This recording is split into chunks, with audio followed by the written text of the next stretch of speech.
عشرہ ذی الحجہ کی بڑی اہمیت اور فضیلت ہے۔ اللہ تعالیٰ نے اس عشرہ کو عجیب و غریب خصوصیت اور فضیلت بخشی ہے۔ سورہ فجر میں اس عشرہ کی 10 راتوں کی اللہ تعالیٰ نے قسم کھائی ہے، والفجر ولیال عشر۔ اللہ تعالیٰ کو قسم کھانے کی ضرورت نہیں، لیکن کسی چیز پر اللہ تعالیٰ کا قسم کھانا اس چیز کی عزت اور حرمت پر دلالت کرتا ہے۔ حدیث شریف میں آتا ہے کہ اگر کوئی شخص ان ایام میں سے ایک دن روزہ رکھے تو ایک روزہ کے ثواب کے اعتبار سے 1 سال کے روزوں کے برابر ہے۔ آپ نے فرمایا کہ ان 10 راتوں میں ایک رات کی عبادت لیلۃ القدر کے برابر ہے۔ بخاری شریف کی روایت ہے کہ اللہ تعالیٰ کو عبادت کے اعمال کسی دوسرے دن میں اتنے محبوب نہیں ہیں جتنے ان 10 دنوں میں محبوب ہیں۔ حج اور قربانی اس عشرہ کی خاص دنوں کی خاص عبادت ہے جو کسی اور ماہ اور عشرہ کے مخصوص ایام میں ادا نہیں کیا جا سکتی۔ ذی الحجہ کا چاند دیکھتے ہی جو حکم حاجیوں کے ساتھ ان کی مشابہت میں ہماری طرف متوجہ ہوتا ہے وہ یہ ہے کہ ہم ان ایام میں بال اور ناخن نہ کٹیں۔ آپ صلی اللہ علیہ وسلم نے فرمایا کہ جب تم میں سے کسی کو قربانی کرنی ہو تو جس وقت وہ ذی الحجہ کا چاند دیکھے اس کے بعد اس کے لیے بال کاٹنا اور ناخن کاٹنا درست نہیں۔ شریعت کا یہ حکم مستحب ہے۔ اس عشرہ میں عرفہ کا روزہ بھی ہے جس روزے کی بڑی اہمیت اور فضیلت ہے۔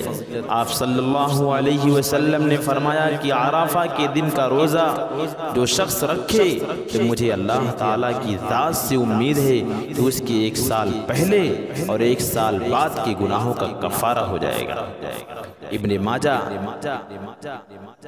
کی روایت ہے، لیکن یہاں گناہ سے مراد گناہ صغیرہ ہے، کبیرہ کے لیے توبہ استغفار شرط ہے۔ اس عشرہ کا تیسرا عمل جو شوکت اسلام کا مظاہرہ ہے وہ تکبیر تشریق کا ہر فرض نماز کے بعد بلند آواز سے ایام تشریق میں پڑھنا ہے، اور بقرعید کی نماز کے بعد بھی یہ تکبیر تشریق اس لیے رکھی گئی ہے تاکہ اس سے شوکت اسلام کا مظاہرہ ہو۔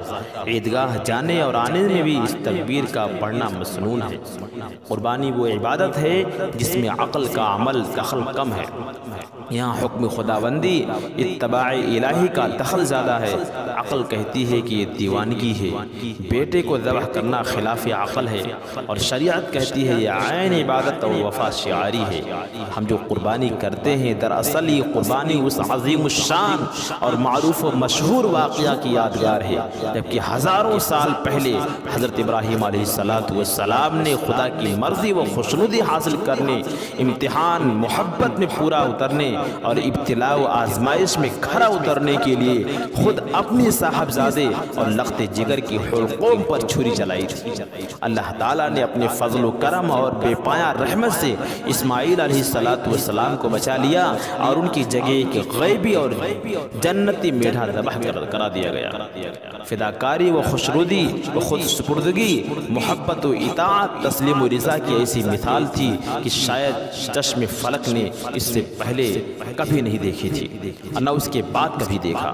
اسلام نے اس عبرت آمیز اور عظمت خیز واقعہ کو امت مسلمہ کے لیے ایک یادگار بنا دیا جو ہر سال ان سے اطاعت و وفا، تسلیم و رضا اور پاس و وفا کے عہد و پیمان کی تجدید کراتا ہے اور ابراہیم علیہ السلام کے نقوش و جاویدہ کو زندہ و تابندہ کرتا ہے تاکہ اہل ایمان اور رحمان کی بندے اس شاہراہ سے ہٹنے نہ پائیں اور ان کے پاؤں پھسلنے نہ پائیں۔ الغرض یہ قربانی اس عظیم قربانی کی یادگار ہے جو آج سے پہلے حضرت ابراہیم علیہ السلام نے اللہ کے حکم سے اپنے محبوب بیٹے کی قربانی پیش کی تھی، اور یہ ثابت کیا تھا کہ اللہ کی محبت بیٹے کی محبت پر غالب ہے۔ صحابہ کرام رضوان اللہ علیہم اجمعین نے جب حضور صلی اللہ علیہ وسلم سے قربانی کی حقیقت، اس کی اصلیت اور روح معلوم کی تو آپ نے فرمایا کہ یہ تمہارے جد امجد ابو الانبیاء